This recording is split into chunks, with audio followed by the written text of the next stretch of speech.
This is the blending guide for t. Now, it's quite a difficult sound to teach for several reasons. The first one is it's a really small sound. It's just kind of tagged on at the end of other words or tagged on at the beginning. And so it can get missed very, very easily. So we need to have some way of conveying that when we're teaching. The second reason that it can be quite difficult is that given that this system requires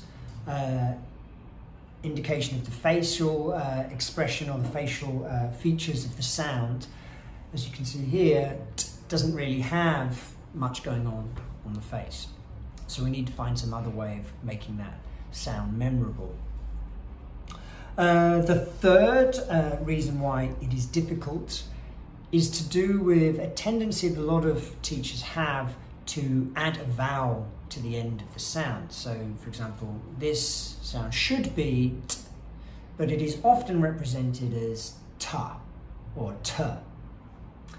And the problem is if we do that, if we represent t as t, we end up with something we call the karate problem.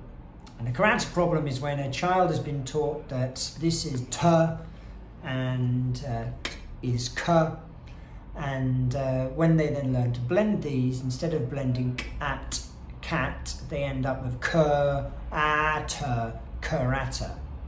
So it's, the only real solution to the karate problem is to make sure that very early on these short, fast sounds are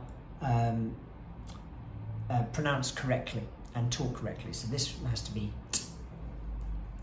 The final reason why t is a difficult sound is to do with how it blends. It's a very quick sound, so we can't blend it smoothly from the consonant into the vowel. We need to have some other system that's going to help the students as they're learning to blend. So in Phonics Friends, the way that we do it is by using the concept of a clock.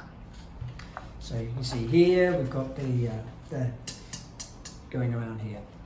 You get the students to use their finger as a kinesthetic guide to the sound as they're making it. So we have something like this.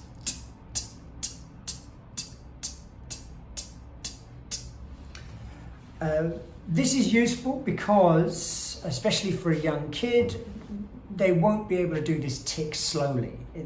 The natural way to do it is to do it very quickly, an almost instantaneous transition from one to the next. And this can then be a framework which we can use when we're doing the blending. So we can go from to substituting a vowel as the next sound. So instead of the next, we can input a vowel like this. So ta, ta, or to, or te, ti, ta. So yeah, by using this clock mnemonic, it can help support students when they're learning to blend this particularly difficult but also particularly important and high frequency consonant.